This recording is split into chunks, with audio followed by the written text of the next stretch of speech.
mwibukira kugirira buri wese neza, kumenya abana batoya, kumenya ba mama wabo, kuba buri wese ari we umuntu yari afiteho icyitegererezo cyiza cyo gufasha abana. Ubuzima ntabwo ari ubusanzwe mu kigo cyitiriwe Centre Memorial Gisimba kiri Nyamirambo mu karere ka Nyarugenge. Abakozi hafi ya bose bahawe ikiruhuko cyo kimwe n'abana bahabwa serivisi muri iyi centre. Ni nyuma y'uko humvikanye inkuru y'akababaro y'urupfu rwa Mutezintare Gisimba Damas wapfuye ku myaka ye 32 azize uburwayi. Ihirwe Cedric ni umwana wa kabiri wa Gisimba. Tumusanze muri Centre Memorial Gisimba ari mu turimo tworoheje tuganisha mu gutegura gushyingura umubyeyi we yabaye hafi cyane mu gihe cyo kwivuza kugeza no mu mahanga. Cedric ugaragaza nk'ukomeye ariko ufite intege nke z'umubiri kubera kubura umubyeyi, yaduhaye ikiganiro kigufi gikubiyemo n'ibyo yaganiriye na se mbere y'uko yitaba Imana. Ndibuka ko namujyanye kuryama, ndamufasha mujyana kuryama nijoro, nicyo gihe duherukanira, ko nyine abantu bagiye kuryama baba bari bavuga basezerana tuzabo. Yarananiwe cyane ariko kubera uburwayi yarihanganaga, ariko kubera uburwayi nyine uburwayi bwaramunanije cyane. Twaganiriye byinshi, twarebanye n'umupira, twari turi kumwe kuko yahoranaga amagambo meza mu byo avuga byose. Urumva ibyo twari turi kumwe muri icyo gihe no kuri uwo munsi byari byiza, gusa ambwira ibintu byiza. Twamaranye ibihe byinshi cyane, ibikorwa yakoze, yabyadukoreye n'umutima we mwiza, cyose nzabimwibukiraho cyane. Cedric Sumubyara ari we nyakwigendera Gisimba yamenye ko yitabye Imana amuri mu maboko. Hari icyo yibuka gikomeye abanyarwanda bazakomeza kwibuka ku mubyeyi we wagize ibigwi bidashidikanywaho. Amateka ni menshi kuyavuga yose ntabwo wayavuga ngo yarangize. Amateka menshi kandi meza, gusa mu mateka nagiye menya na mbere yaho ntaraza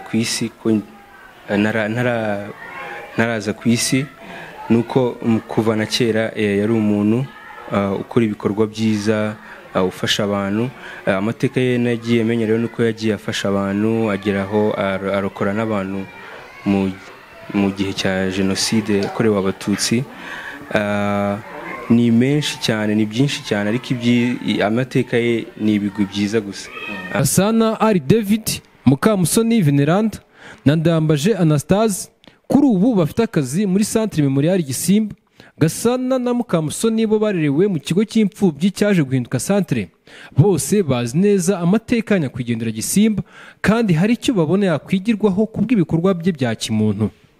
Amwe mu mateka yakoze Gisimba, twaje dusanga hari ababyeyi bavugaga yuko Gisimba yahunganye imfubyi akazijyana Saint Paul. Twaje dusanga rero bavuye kubera uburyo hano hari basiga nkaho Gisimba bamaze kumenya ko yahishaga abantu akabarokora, nawe urumva byagomba kumukoraho. Byasabye ko nawe yimukana za mfubyi n'abakozi yari afite n'abandi babahungiye hano, bose arabimukana abajyana Saint Paul mu buryo kugira ngo baticirwamo hano. Gisimba kubera ko usibye iby'akazi yari papa, kuko dukora nk'umuryango hano, kuko iyi porogaramu dukoramo ntiharanira inyungu. Twabaga nk'umuryango, no kuwa gatanu yari ari hano, tubona afite n'imbaraga, avuga muganira. Duherukana kuwa gatanu ari hano mu kazi, yari yahageze no muri biro yagezemo. Twongeye kubyumva muri weekend ko byagenze gutyo, ariko kuwa gatanu yari hano mu kigo mu kazi. Ubwo njyewe wenda ku giti cyanjye, ubwo duheruka kuvugana, yatubwiraga yuko ibyo gukora ari byinshi kubera ko ababaye ni benshi. Usanga akenshi uganiye nawe birangira akubwiriye ko Imana ikunda abana, kandi ko natwe tugomba gukunda abana, kandi bikaba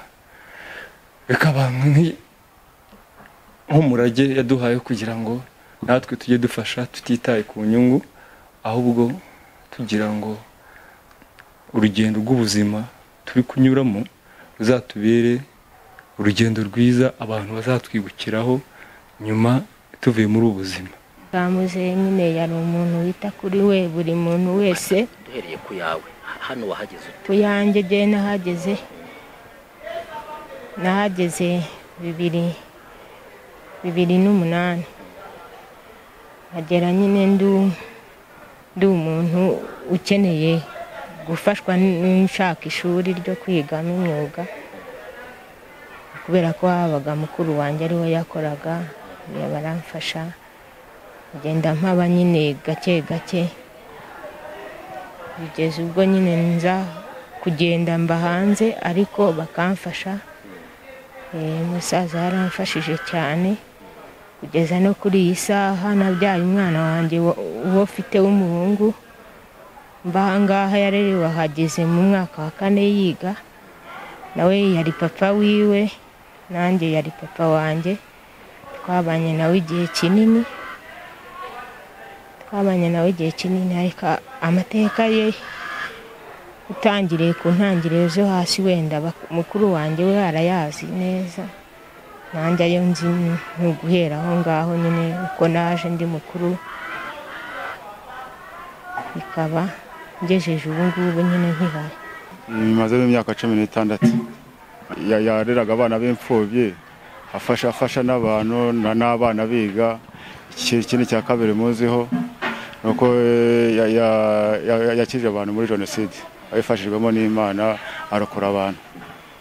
Imyitwarire yari myiza cyane, yakugisha n'abantu benshi. Ni wa muntu utaragiraga umujinya, ni wa muntu wajyaga umuntu inama, wa muntu wafashaga abantu. Bese imyitwarire ye n'abantu byababera intangarugero. Yigishije kureba kure, nanjye nkashabuka mbese nkareba icyo nakwikorera cyangwa se icyo nakwimarira, cyangwa se nanjye nkagira ngo n'umutima wa kimuntu. Mu bihe bya jenoside yakorewe abatutsi mu mwaka w'1994, ikigo cya Gisimba cyarokokeyemo abasaga 400 yambitswe imidari itandukanye irimo wo kugira uruhare mu kurwanya jenoside yakorewe abatutsi muri Mata 1994. Mu Gushyingo 2015 yaje mu barinzi 17 bambitswe imidari bahabwa ishimwe ry'icyubahiro na Perezida wa Repubulika Paul Kagame. Valens Shema, i Kigali.